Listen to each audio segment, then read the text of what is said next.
And hello, everyone. Welcome back. Welcome to another episode of Amp Life Talk Radio, the podcast. Man, I missed you guys. I've been gone for a little bit, and I know you guys were probably wondering what was going on with me. Just got a lot of stuff going on, but other than that, tried to get back in the saddle again and get you guys a good show that we can fire up here. I've been getting a lot of traffic from Facebook, thanks to a lot of my friends who are actually referring me out to friends or family members that are finding themselves on this new journey as an amputee. We're getting a lot of people referring people to me through my Facebook page, and I'm trying to reach out to everyone, say hello to everyone, and help these new amputees out. Um, I appreciate that. That says a lot to me for all of you that actually refer somebody to me and you actually trust me to help a family or a friend member out. Um, I want to say, without any getting too far off in here, the magazine, ampnationmagazine.com, is coming along very well. I've been putting a lot of time into that. We are making some improvements. We're doing some things to make it um, I don't want to say trendy, but we want to make it something that you are going to enjoy reading and sharing with your friends. And some of you have probably seen that through the request of some of the people who don't live here in California and some of the people that do live in California. We put that up for sale. So let's explain that so that everybody kind of understands that. I'm broke as a joke, man. I don't make money off of stuff. I guess that's the best way to say it. Uh, I don't make money off the magazine. So, as most of you will see when you look through their very limited ads and sponsors, most of those are people who work with me and help me out with the show. So they are truly sponsors because they help me with different things. And I pay it forward by giving them space in the magazine, by promoting what they do. Such as my good friend Rich Harris and his company, Soul Effective Productions. He does my opener and all my sounds and is working on some other projects for me. So I'm very appreciative of Rich and what he does for the show. So check him out. He's on Facebook and he has a website. If you need any type of sound or editing, anything like that, video, Soul Effective Productions. So I wanted to make sure you understood that if you see coming up, because that's probably going to happen in the morning, you're going to see the magazine. Digital editions are free, so you can go in there, look at that thing, send it to friends, print pages. You can do whatever you want. If you want an actual hard copy, a printed version of the magazine, you just pay for it. You're going to pay for printing and shipping. That's what you're paying for. I don't really make anything off of that, but I have had people ask me about how do they get a copy. That's how you get them. So if you guys want a copy of the magazine, feel free, click on the link, follow it through. It's all taken care of. It's out of my hands, man. They do everything. They take your order, they print the copies, make sure you get your address right. And here's the cool thing about Issue, where I have the digital version of the magazine up and they control all the printing. You can send a magazine to a friend. You can pay for it and put their address in and ship it to them. So if you have a business, you're an orthopedic doctor, you're a support group, you want to get the magazine for your support group, just put down the address and that's where they're going to ship them at.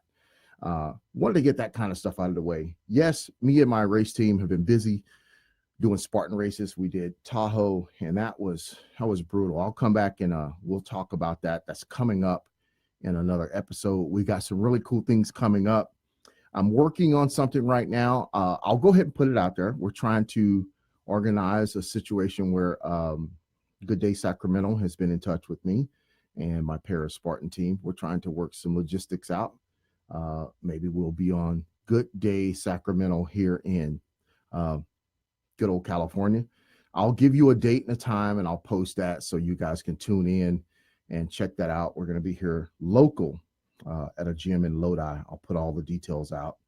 People who have sponsored me and helped us along the way through this endeavor.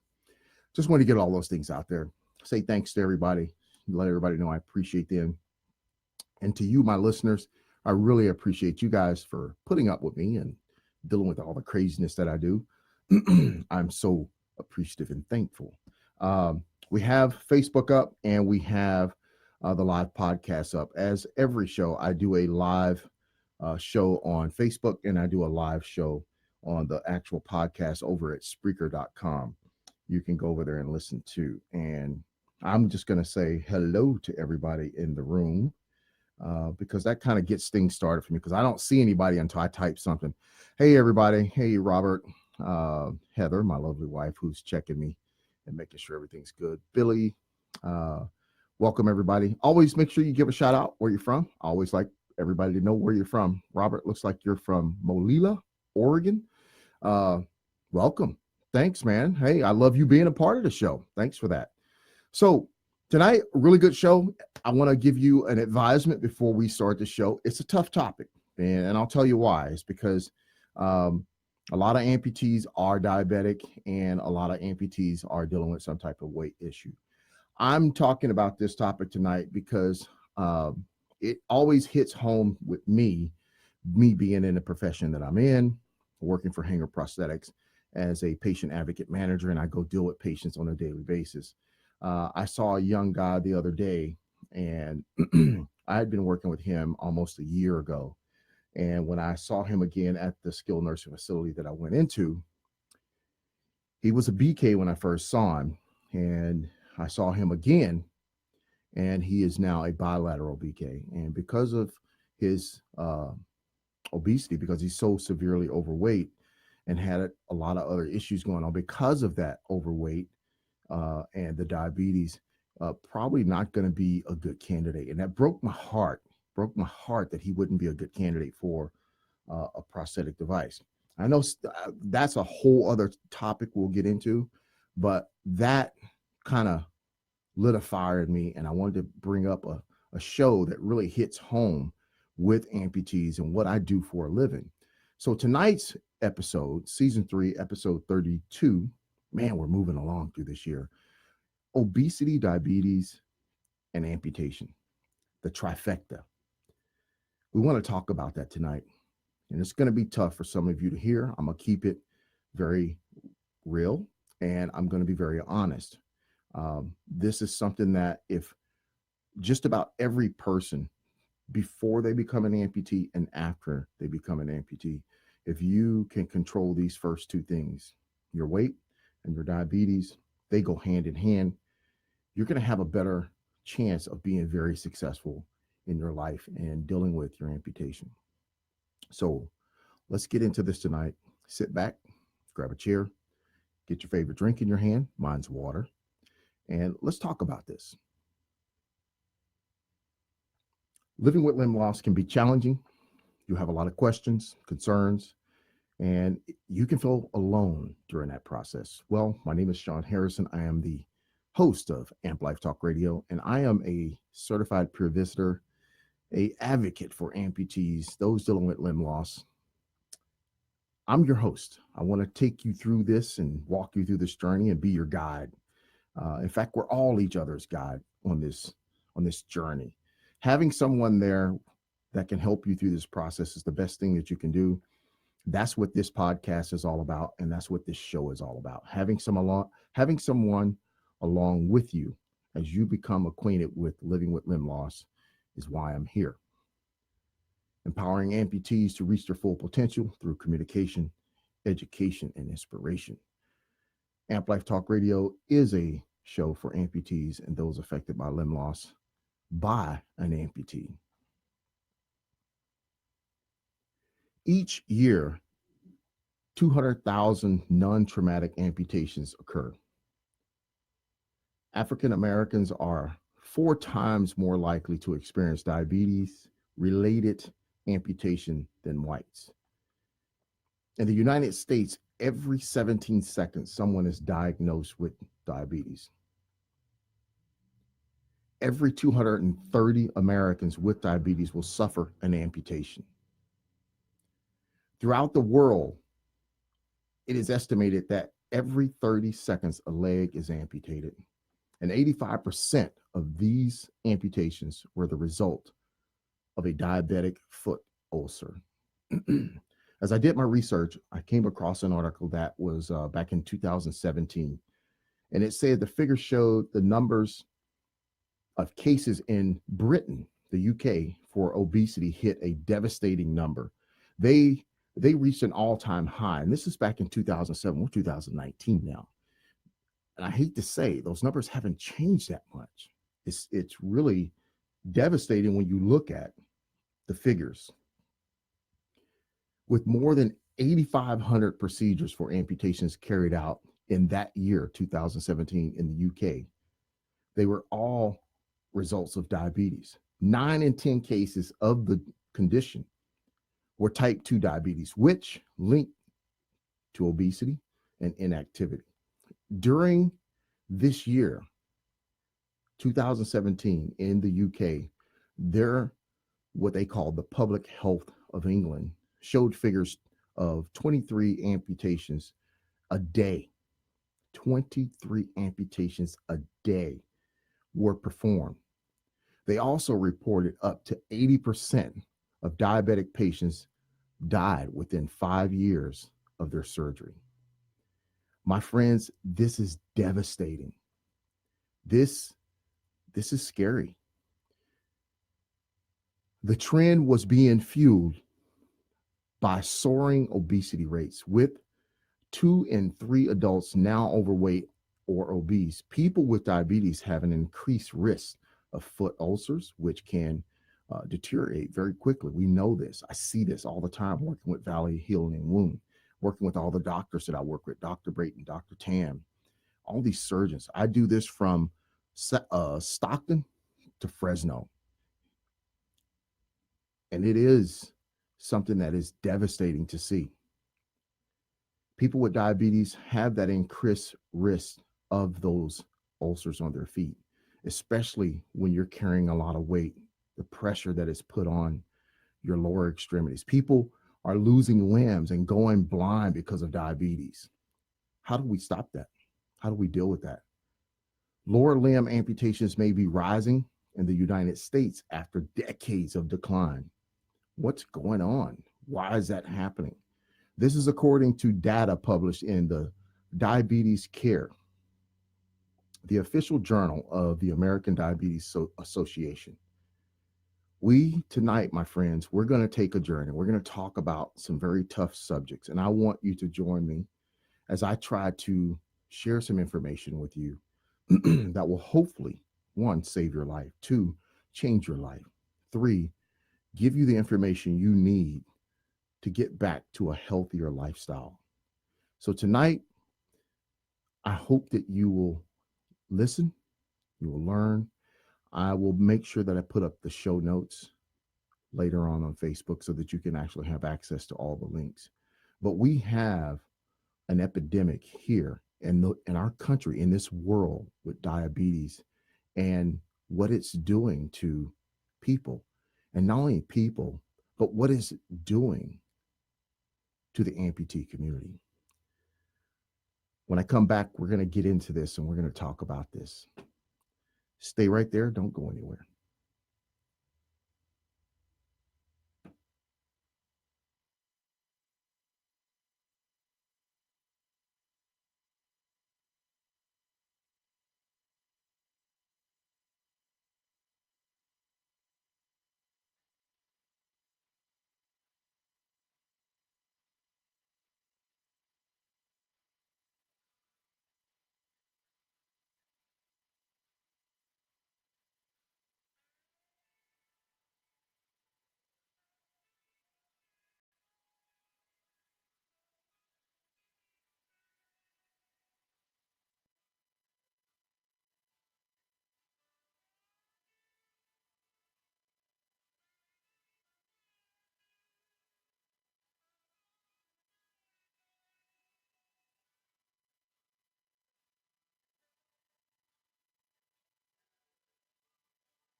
So, as we get into segment one of the show, I want to say thanks to all the people on Facebook who are leaving comments and all the people that are popping in and out of the chat room over here. I appreciate each and every one of you.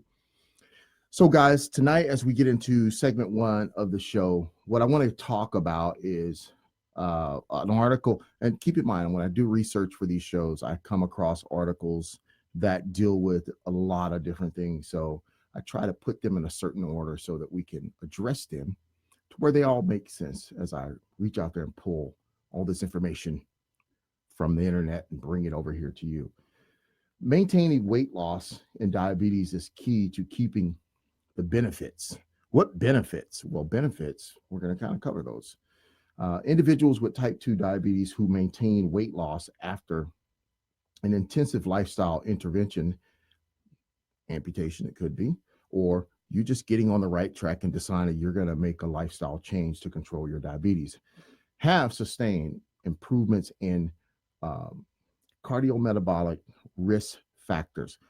Keep that in mind. Cardiometabolic risk factors. We're going to get into that. And those who regain weight not only miss out on these benefits, but may have a worsening of their metabolic profile.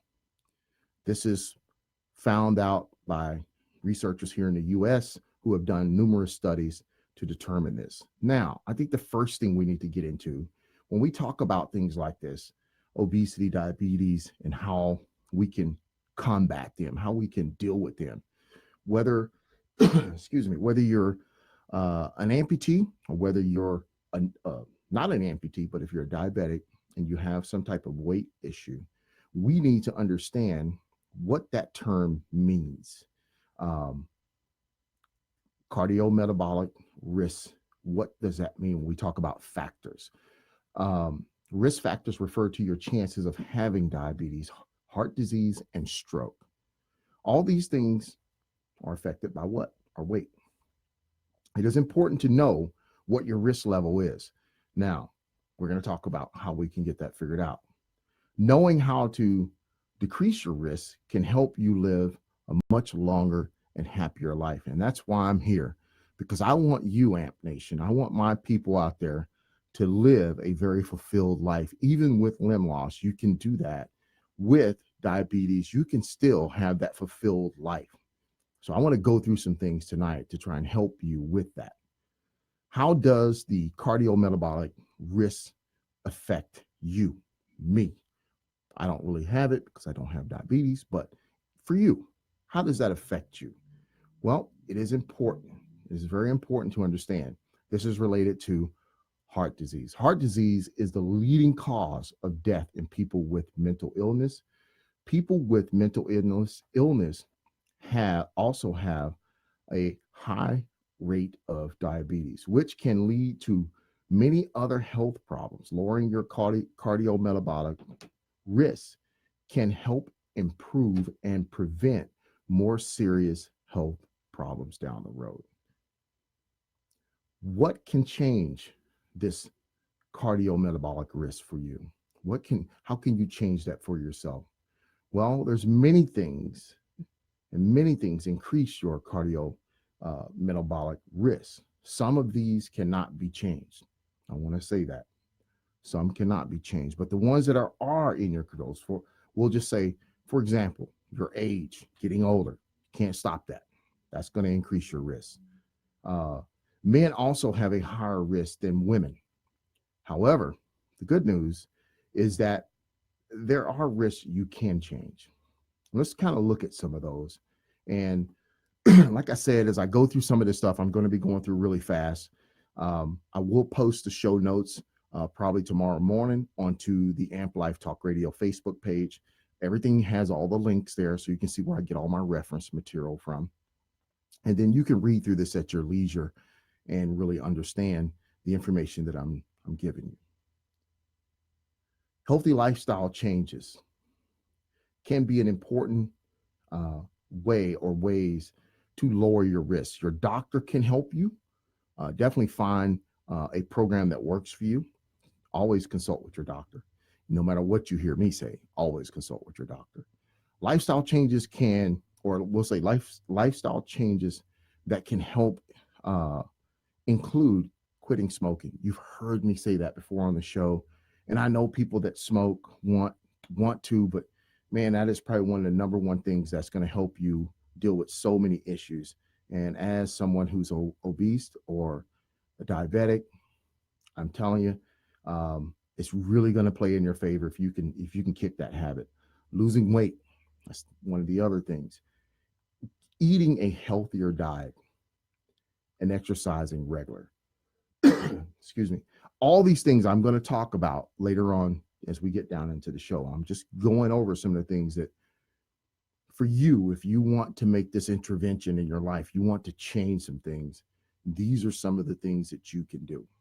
A combination of lifestyle changes and medical treatments uh, can help even more if you put the team together of yourself, your medical providers, and you really tackle this thing with everything that you got.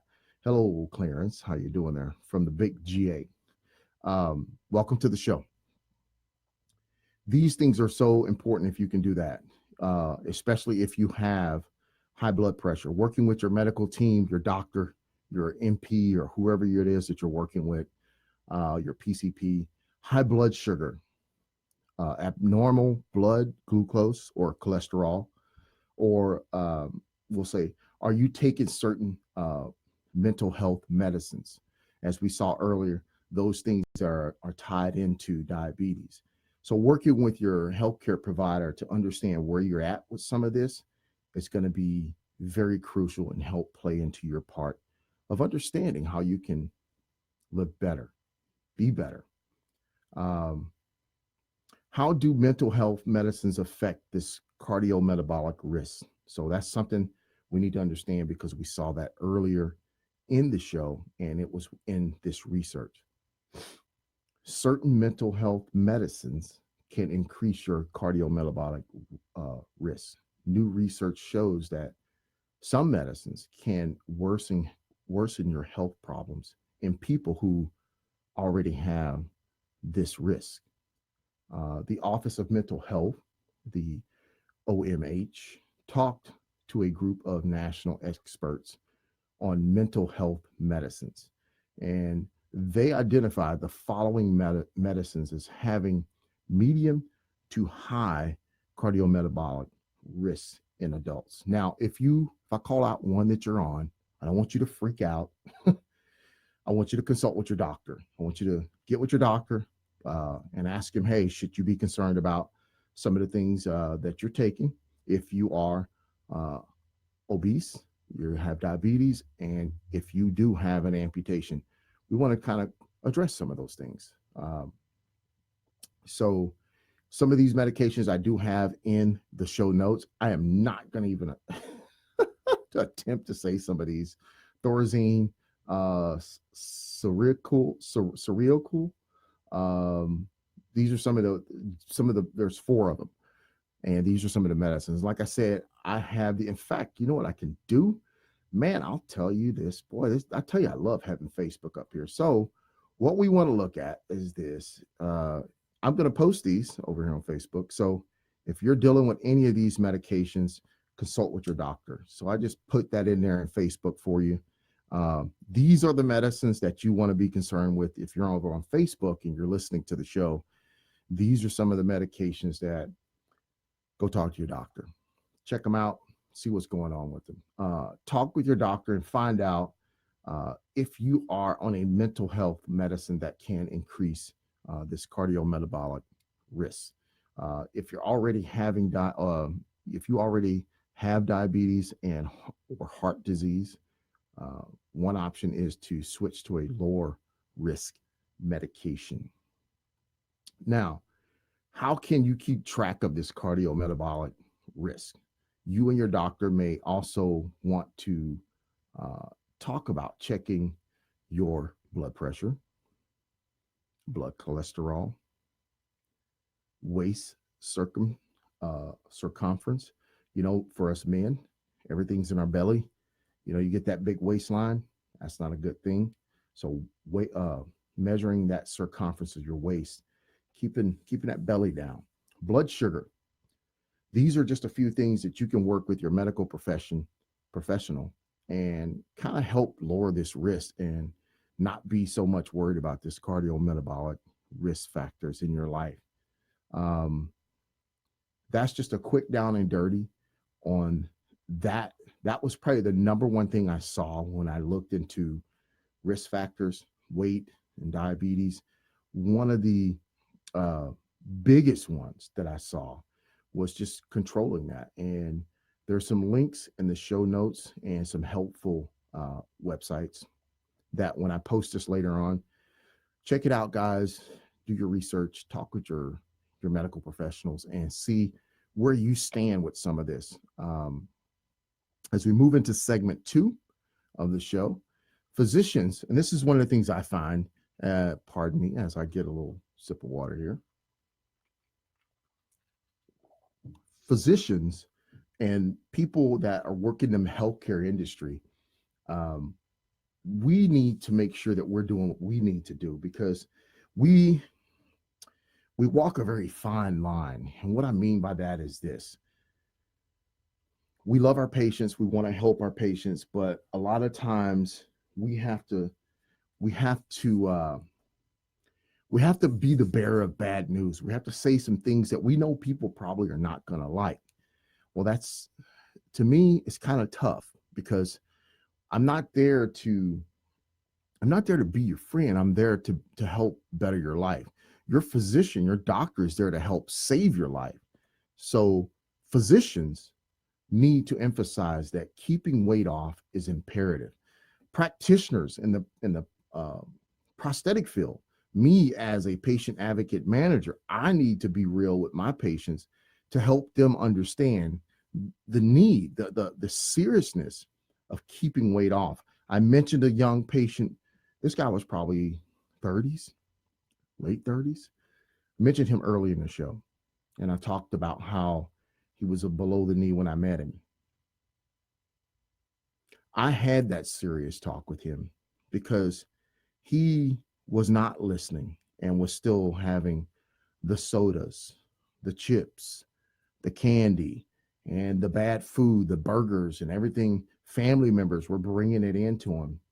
And I had the stern talk with all of them. And I told them, if you keep this up, you're not doing him any good. You're going to actually lead him down a road to where he could lose his other limb.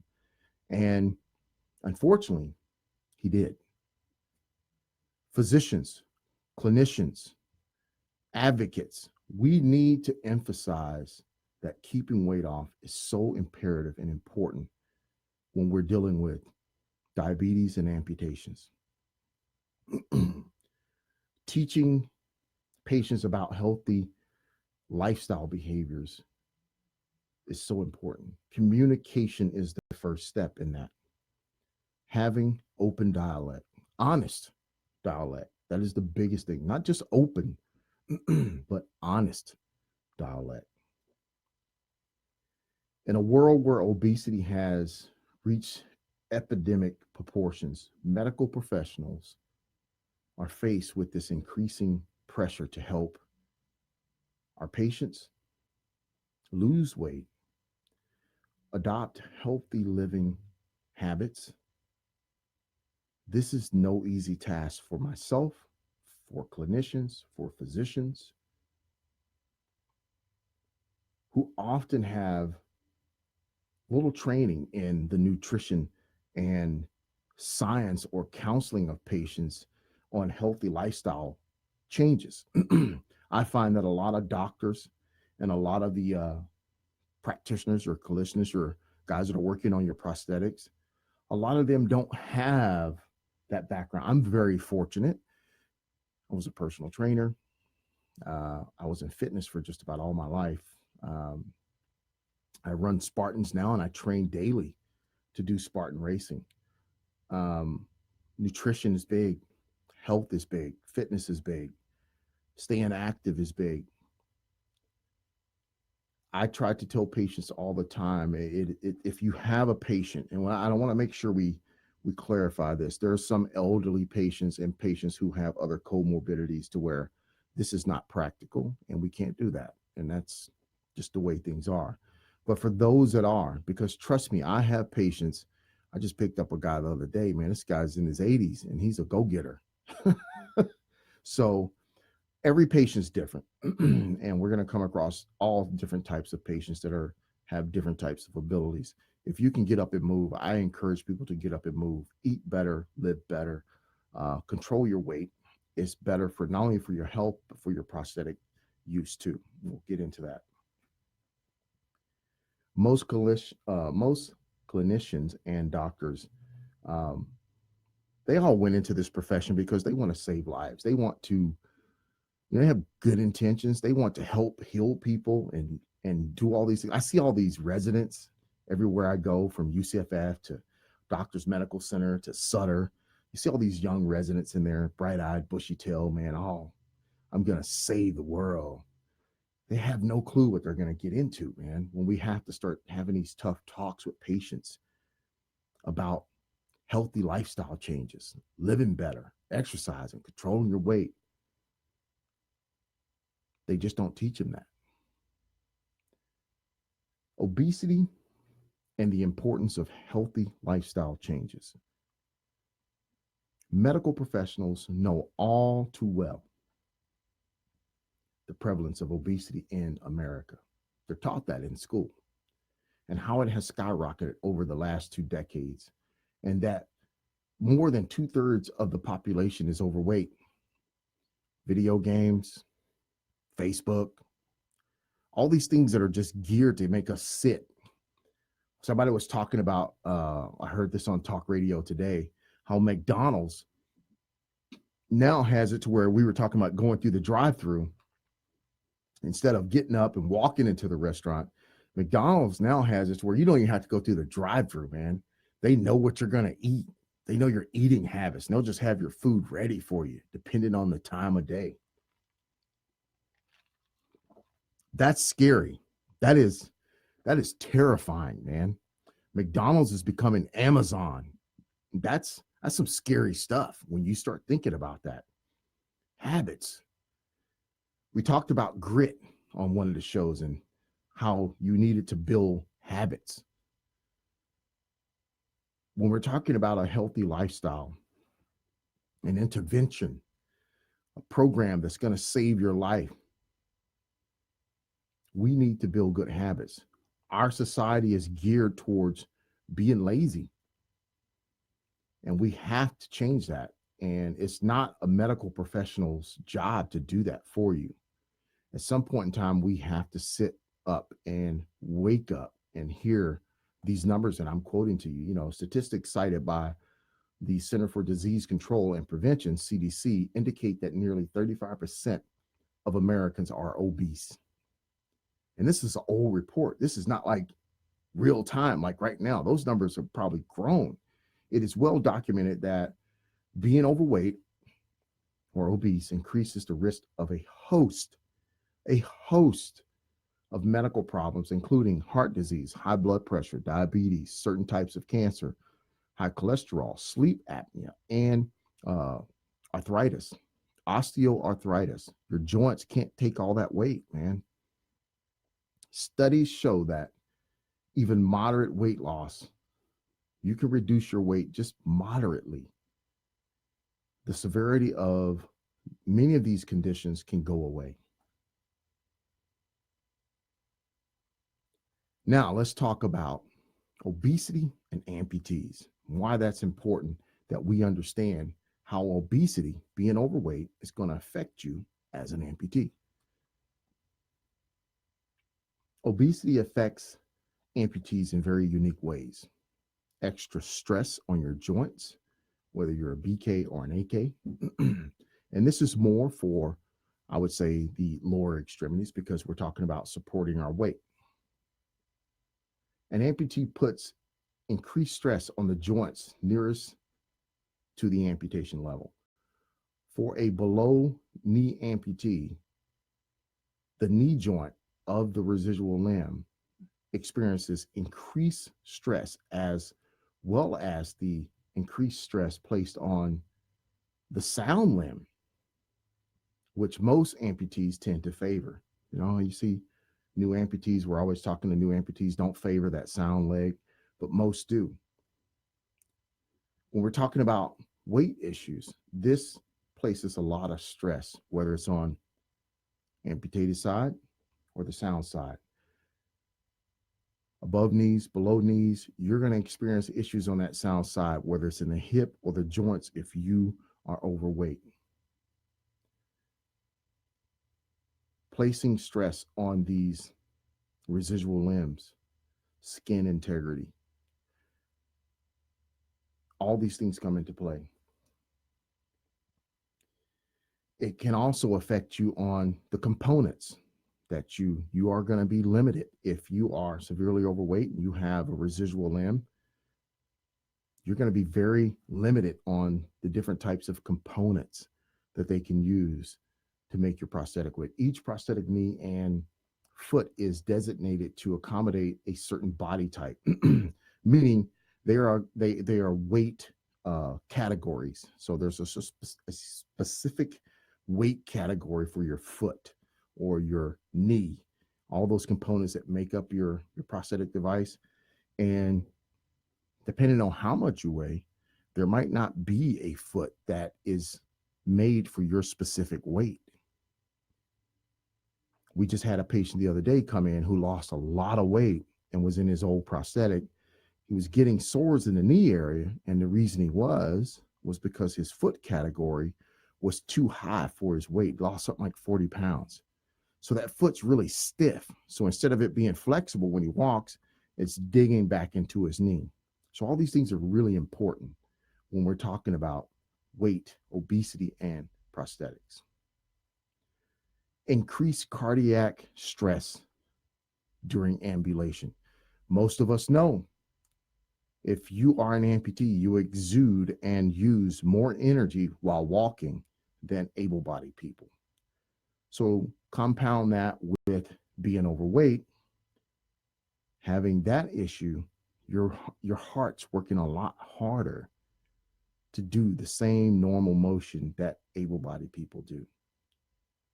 That's why obesity and prosthetics are crucial to understand the roles of each one and how they play together. Having more body mass requires more pump blood and oxygen throughout that body. People dealing with amputation and obesity experience compound cardiac demands and stress on your heart. Many obese amputees may be tempered or tempted to reduce activity due to this increased stress. So if you are overweight, I find this a lot. My patients that are overweight, that are new amputees, don't get out and move as much. They tend to want to be in a wheelchair. You lose all activity level then. That reduction can come back to be a nightmare for you, because now you have a device that, because it is harder to use because of the weight issue, you now give into the wheelchair, which means you lose all your activity level. This can be a compounding issue, especially if you are a diabetic. You can deal with a compromised socket fit. Sockets don't fit as well when you have a lot of soft tissue. Very big residual limbs, especially for above the knee amputees, are hard to fit and cast when you have a lot of loose skin after an amputation because of excessive weight. These are all things we have to think about.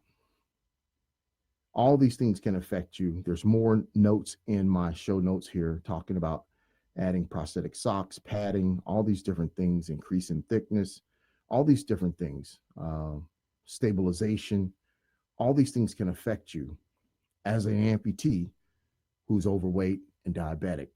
See how all this kind of compounds on you? So if you are in this situation, you're an amputee, you're a diabetic, and you are overweight, well, we gotta address some stuff. And I think as we get into segment 3 here, we're going to talk about what I feel is the biggest problem. The problem that most people are dealing with, for many segments of the population, behavior change and adapting a healthy lifestyle is particularly challenging. It's hard, man. I'll tell you right now, I spent 3 months losing. I think by the time I got to my race, hmm, almost 15 to 17 pounds over 3 months. But I had to give up beer. I had to give up just eating junk and red meat and all these things. I went to chicken and broccoli, slim fast, eating lots of apples and just nuts, and, you know, eating before 6 o'clock. That's a real big one. And not eating until after my exercise the next morning, typically having a shake in the morning instead of like a big hearty breakfast.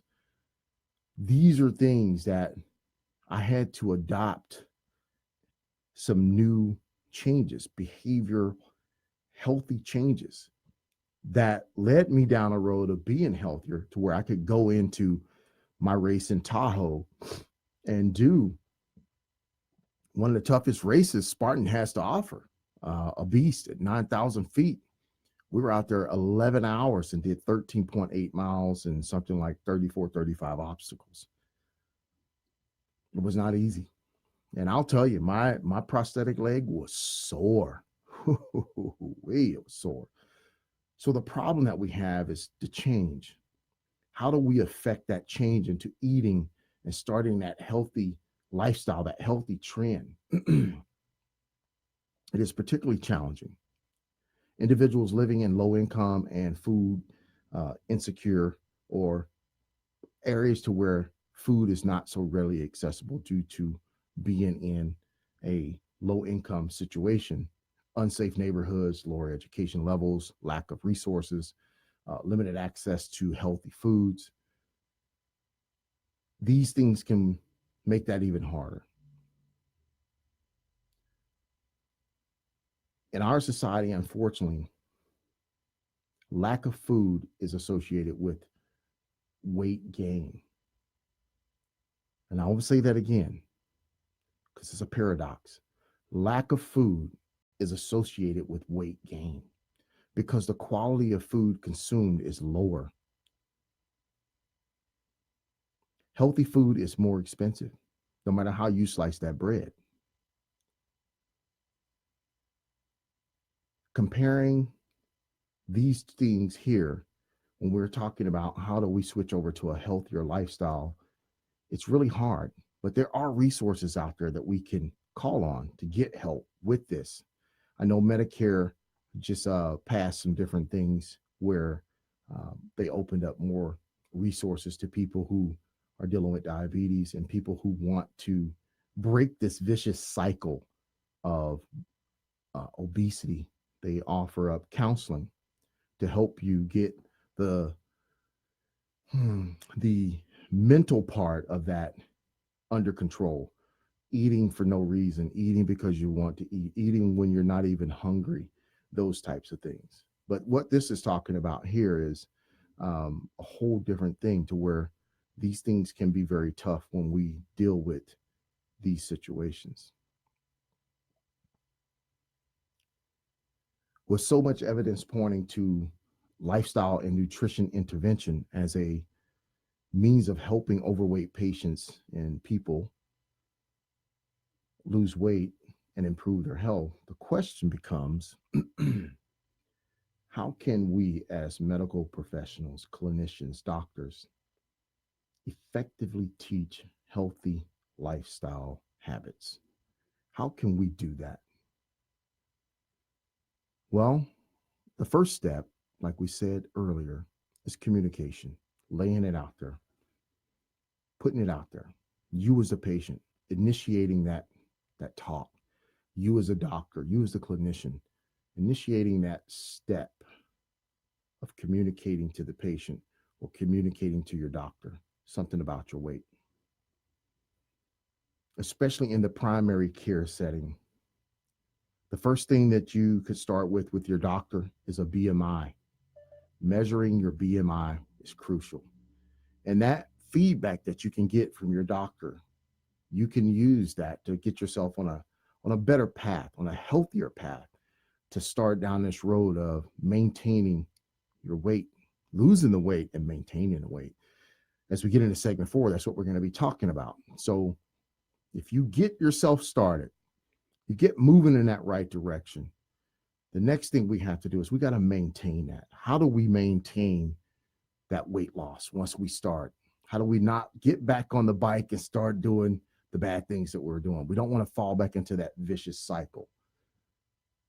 Here in segment 4, we talk about that. If you are serious about this, and you should be, because if you're an amputee, a diabetic, and you have weight issues, this should be a very serious topic for you. It should be an intervention. It should be a life-saving thing. It should be very crucial for you to be able to do this. An intensive lifestyle intervention program needs to be put into place immediately. Here's what you can do. Before you do anything, check with your doctor. Before starting any type of diet or changing any type of eating plan or doing anything like that, especially if you are diabetic, consult with your doctor. I'm going to give you the 3 first tips. There's a lot more, but these 3 tips are pretty basic, and they'll tie into all the other stuff that we're going to talk about. First thing, low calorie diet. You want to keep those calories down between 1,200 and 18 calories per day. And I'm going to tell you, my friends, you will be amazed how much food is in 1,200 calories. It's not a lot, but it's enough. You will not starve, even though you think, oh, I'm going to starve, man. This is bogus. 1,200 to 1,800 calories per day, depending on the person's starting weight.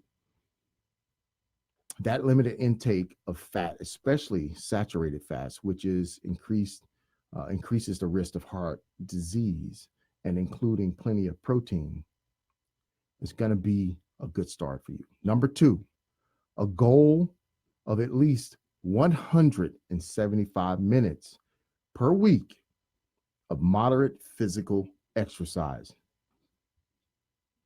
You feel me? You got me? 175 minutes every week of getting up off the couch, getting outside and doing something. You got to burn. You got to put that body to work to make it burn that fat. Get yourself healthier, get your heart healthier. And the third tip that I'm going to give you that can get you moving in this right direction: frequent weigh-ins and individual and group sessions with a counselor, a friend, a neighbor. Get somebody that's going to hold you accountable to doing what you're talking about doing. That's what's going to help you get this thing moving. Accountability.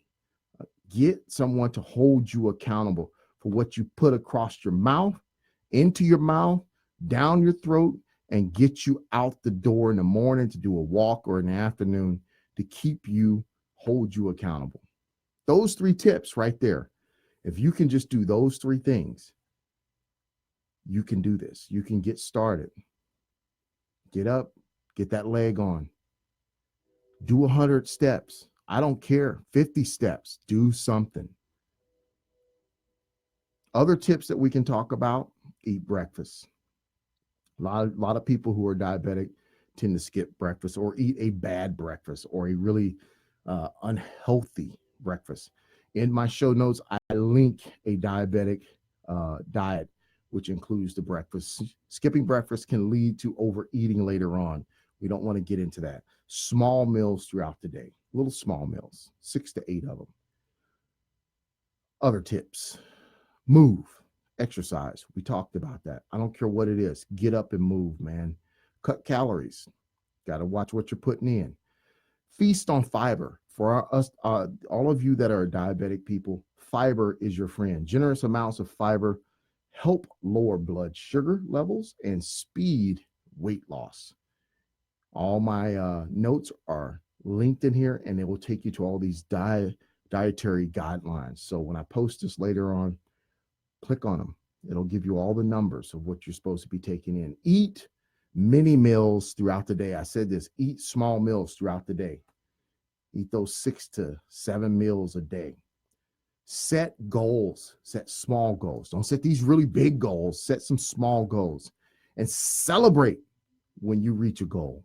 I want you to celebrate. Celebrate those victories, man, because you did do something. So get support. Find yourself a partner, someone to hold you accountable.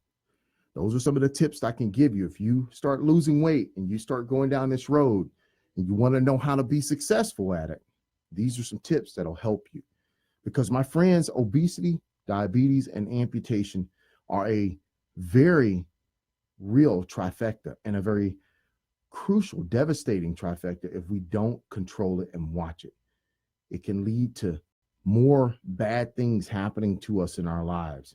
And I don't want that for you. I want you to be happy and I want you to have a good life, my friends. So sometimes we can do some other things. Uh, filling up on low calorie foods first. I always eat my vegetables first and I eat my meat last. Whenever I like, if I have steak, which is like once a week or once a month, I will always enjoy my vegetables first and eat my meat last. I always eat vegetables first, even if it's a piece of chicken. I go through my vegetables first. I'll eat half of those and then I'll start eating the other stuff. That's just a good way of getting good nutrition into your belly first and putting the meat and the protein things in last. Change your salad dressing system. What does that mean? You ever see people put salad dressing on? Man, that bottle's empty afterwards. So we need to change that up. Instead of sprinkling or pouring salad dressing over your salad, dip your fork into a side dish of it. That way, once that dish is gone, you're done. So don't just keep pouring more and more and more on there. Take up a busy hands hobby. What does that mean? I bet you're like, what does that mean? If you're idle, you'll become more prone to eating. Keep yourself busy with activities like walking, knitting, scrapbooking, journaling, anything. Idle, what do they say? Idle time's a devil's workshop, man. So try not to find yourself eating just to eat when you're not hungry. Carry a toothbrush and toothpaste. Keep them in your purse or briefcase. I carry one in my car. When cravings hit, brush your teeth. Another thing you can do, carry apples. Lots of apples.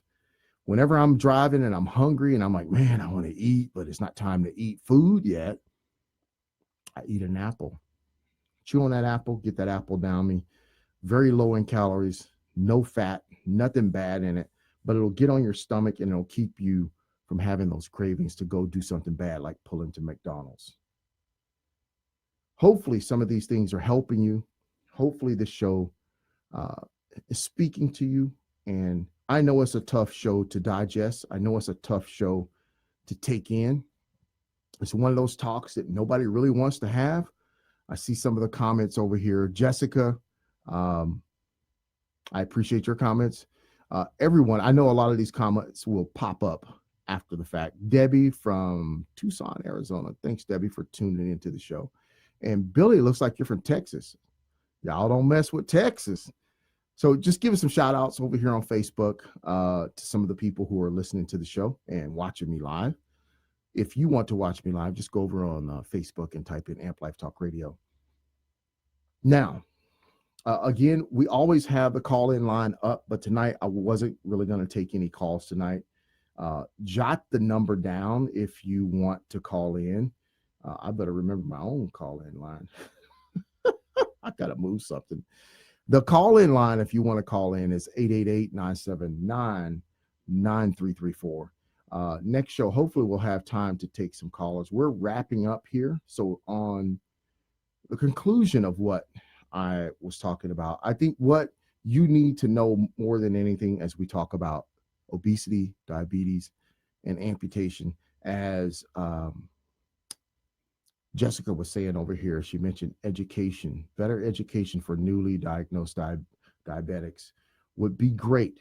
Well, Jessica, I put that in my show notes for you tonight.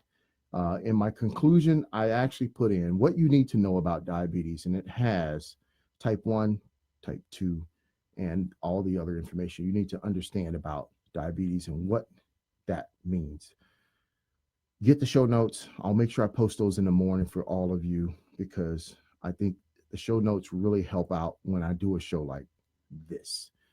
I want to say thank you to each and every one of you for being here tonight, listening to my voice.